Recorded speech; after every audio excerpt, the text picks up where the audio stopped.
ရဲ့အတွင်းပြင်တစ်တရားရှိခြင်းနဲ့ဆိုရင်ရန်ကုန်တရားကျင့်စဉ်မှာ10မိနစ်လောက်တရားထိုင်ကြမယ်။တရားထိုင်ခြင်းလေ့ကျင့်မှုမှတဆင့်စိတ်အတွင်းအားတွေကိုရှာဖွေခြင်း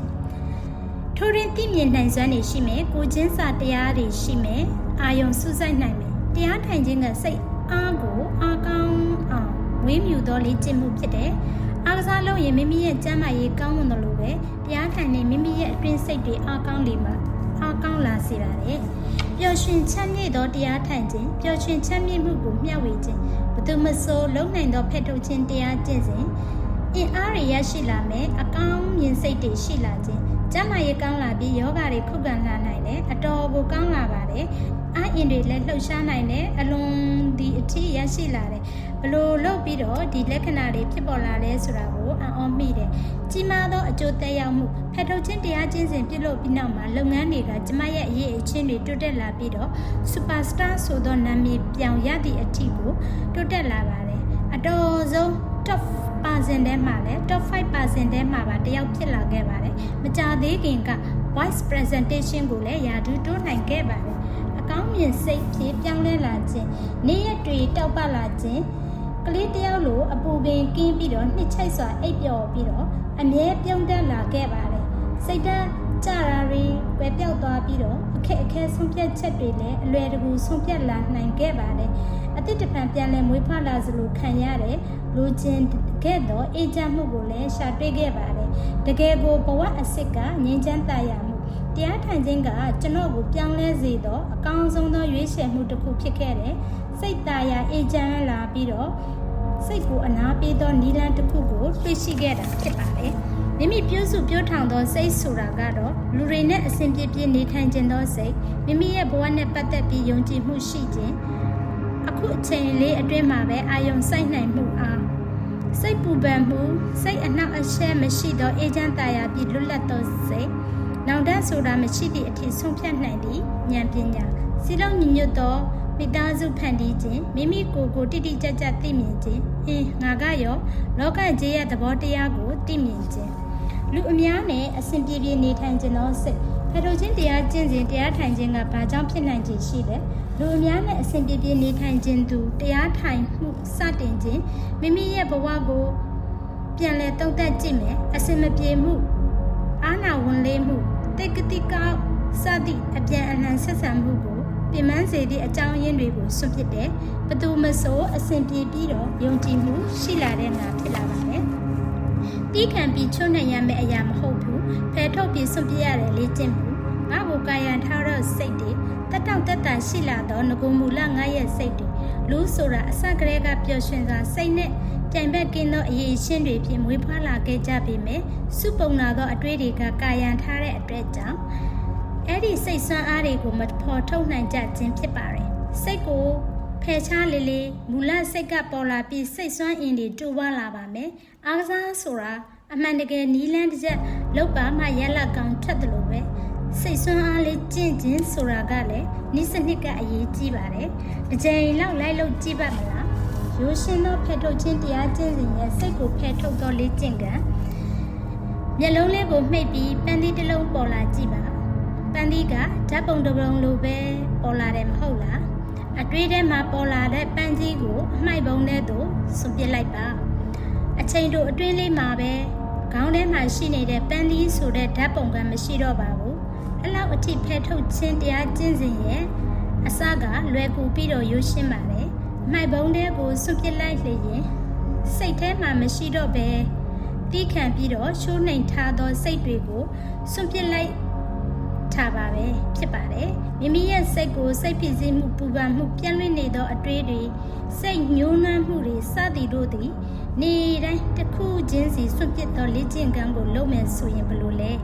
တပတ်လောက်ပဲလုပ်လျင်စိတ်ကကြည်လင်လန်းဆန်းလာပြီးတလကြော်သွားလျင်တော့ဘဝရဲ့မရှိမဖြစ်လိုအပ်တဲ့အင်တွေရရှိလာမှာအမှန်ပဲဖြစ်ပါတယ်ကျွန်တော်တို့ဘဝဟာဘယ်မှာဘယ်လောက်တောင်များပြားသောဆုံးဖြတ်ချက်တွေချနေမှာလဲတနေ့လျင်6ကြိမ်တစ်နှစ်လျင်2190ကြိမ်လောက်ဆုံးဖြတ်ချက်တွေချရပါတယ်မနေ့မှ9မိနစ်လောက်အိယာထားတယ်9နာရီအိယာထားတယ်9မိနစ်လောက်ထပ်အိပ်ရင်ကောင်းမလားလို့ဖို့ကင်ဘက်တွေနဲ့စကားများတဲ့အခါငါအရင်စပြီးတောင်းမှရင်ကောင်းမလား တွေကြောင့်ဒေါသဖြစ်လာရင်ဆူလိုက်ရင်ကောင်းမလားမကောင်းဘူးလားစသဖြင့်လူတယောက်အတွက်တစ်နေ့ကို6ကြိမ်အရေးကြီးသောရွေးချယ်တဲ့အချိန်တိုလေးတွေရောက်လာပြီးတော့မိမိရဲ့စိတ်အတွင်းအားကိုမွေးမြူပြီးတော့အချိန်တိုကာလမှာပဲအသိဉာဏ်ကျွယ်ဝသောဆုံးဖြတ်မှုနဲ့အပြုအမူတွေကိုပြုလုပ်မယ်ဆိုရင်မိမိဘဝကဘယ်လိုဖြစ်သွားမလဲ။တစ်နေ့လောက်အားကစားလုပ်ရင်မိမိရဲ့ကျန်းမာရေးကပြောင်းလဲသွားတယ်။တစ်နေ့လောက်ဖက်ထုတ်ခြင်းတရားကျင့်စဉ်လုပ်နေရင်တော့မိမိရဲ့ဘဝပြောင်းလဲသွားနိုင်ပါတယ်။လွန်ခဲ့သော9နှစ်ကယခုလက်ရှိတစ်နှစ်ကြာဖက်ထုတ်ခြင်းတရားကျင့်စဉ်ပြုလုပ်ပြီးရှုပ်ထွေးနေသောစိတ်တွေကကြည်လင်လာခဲ့ပါတယ်အမြဲတမ်းအာယုံစူးစိုက်နိုင်ခြင်းနဲ့အုံနောက်လှိုင်းတွေကတည်ငြိမ်လာခဲ့ပါတယ်တရားမထိုင်ခင်အုံနောက်လှိုင်းတရားထိုင်ပြီး1လအကြာတရားထိုင်ပြီး4လအကြာတရားမထိုင်ခင်တရားထိုင်ပြီးနောက်ဖက်ထုတ်ခြင်းတရားကျင့်စဉ်ပြုလုပ်သူနဲ့တာမန်လူတယောက်ရဲ့အုံနောက်လှိုင်းနှိုင်းရှင်ချက် MBC TV ခန္ဓာကိုယ်နဲ့စိတ်ကတခုတည်းပါဖက်ထုတ်ခြင်းတရားကျင့်စဉ်ပြုလုပ်သူကအုံနောက်လှိုင်းကတာမန်လူတယောက်ရဲ့အုံနောက်လှိုင်းတဲ့ဘီတာလှိုင်းကပိုနှိမ့်ပြီးတော့အက်ဖာလှိုင်းကပိုမြင့်ပြီးစိတ်ကူးအတွေးတွေနဲ့တာပြီးတော့အာယုံစူးစိုက်နိုင်မှုမြင့်မားလာရင်တည်ငြိမ်မှုရှိလာပြီးတော့ဖက်ထုတ်နိုင်ခဲ့ပါတယ်ဖက်ထုတ်ခြင်းတရားကျင့်စဉ်လူငယ်တွေရဲ့စခန်းသွင်းလေ့ကျင့်ပြီးနောက်အုံနောက်လှိုင်းပြောင်းလဲလာမှုသုတေသနအချက်အလဲ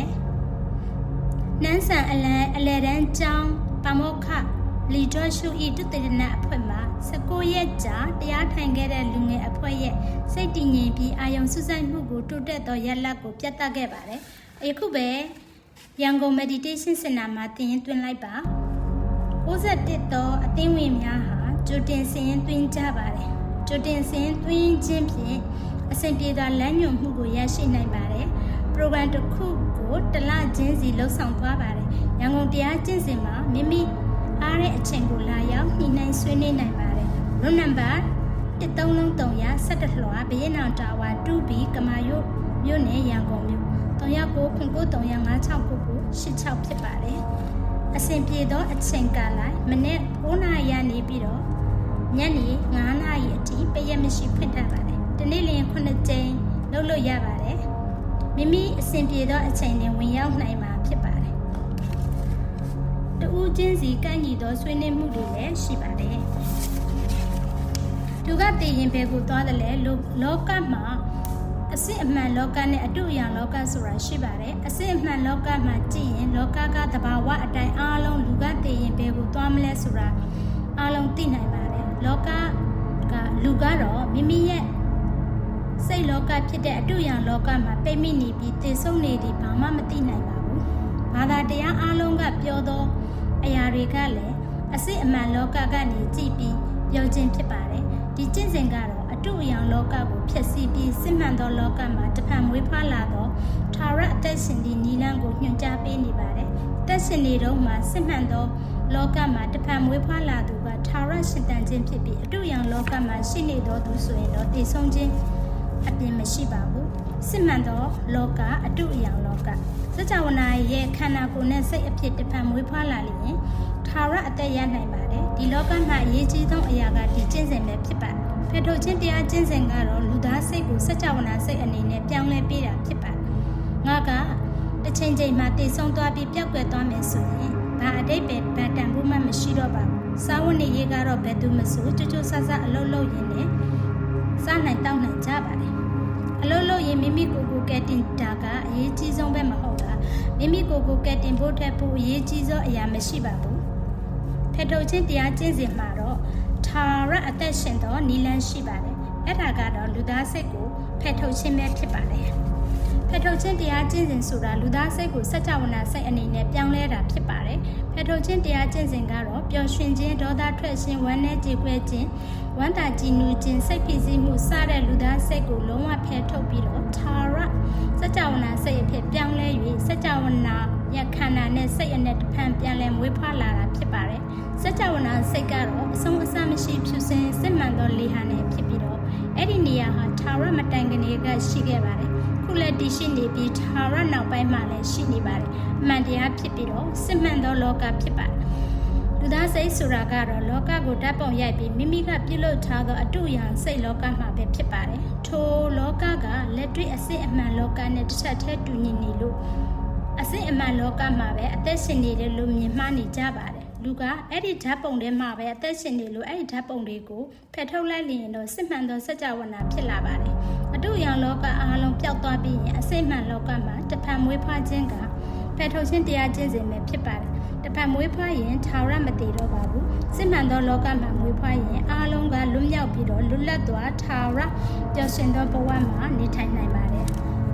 အခုချိန်ကစိတ်ကိုဖယ်ထုတ်ပြီးစစ်မှန်ဖြစ်ပြောင်းလဲပေးနိုင်သောဖယ်ထုတ်ခြင်းခေတ်ကာလဖြစ်ပါတယ်အခုစိတ်ကိုဖယ်ထုတ်လိုက်ပြီးတော့စစ်မှန်အဖြစ်ပြောင်းလဲပေးနိုင်သောဖယ်ထုတ်ခြင်းခေတ်ကာလဖြစ်ပါတယ်ဒီတရားကျင့်စဉ်မှာတော့လူသားစိတ်ကိုစကြဝဠာအဖြစ်သို့ပြောင်းလဲဖို့အတွက်သိပ္ပံနည်းကျပြီးတော့အဆင့်တစ်ဆင့်ချင်းစီမှာတိကျသေးကြသောနည်းလမ်းရှိပါတယ်အဆင့်9ဆင့်တိုင်းမှာဖယ်ထုတ်ခြင်းနည်းလမ်းအပြင်တစ်ဆင့်ပြီးတစ်ဆင့်ဖယ်ထုတ်သည့်အခါတိုင်းမိမိရဲ့စိတ်ကစကြဝဠာအဖြစ်ပြောင်းလဲလာတာကိုမိမိကိုယ်တိုင်သိမြင်လာပါတယ်ဒီပြည့်စုံသောလူသားဆိုတာကတော့ဖယ်ထုတ်ခြင်းတရားကျင့်စဉ်ရဲ့နည်းလမ်းနဲ့မှဖြစ်နိုင်ပါတယ်အခုထိအတွေ့ပုံရိပ်တွေကိုထက်နေတဲ့အချိန်ကာလဖြစ်လို့ထပ်ပဲထက်နေလျင်နာကျင်မှုဒုက္ခတွေပဲရနေပါမယ်လူသားစိတ်ကိုဖယ်ထုတ်လိုက်လျင်စကြဝဠာသို့ပြန်လည်ရောက်ရှိခြင်းဖြစ်လာပါတယ်ဒီမှာတစ်ဖန်မွေးဖွားလျင်ထာဝရအသက်ရှင်နိုင်ပါတယ်ထာဝရရှင်သန်နေသောဘဝရှင်သန်နေထိုင်စဉ်အတွင်းမှာအဲ့ဒီနေရာထက်ပိုကောင်းတဲ့နေရာကဘယ်မှာရှိဦးမလဲကျမတို့မှာစင်တာပေါင်း360ရှိပါတယ်နိုင်ငံပေါင်း42နိုင်ငံမှာတည်ရှိနေပါတယ်မြန်မာနိုင်ငံအပါအဝင်ကျေးဇူးတင်ပါတယ်ကြည့်ရှုပေးတဲ့အတွက်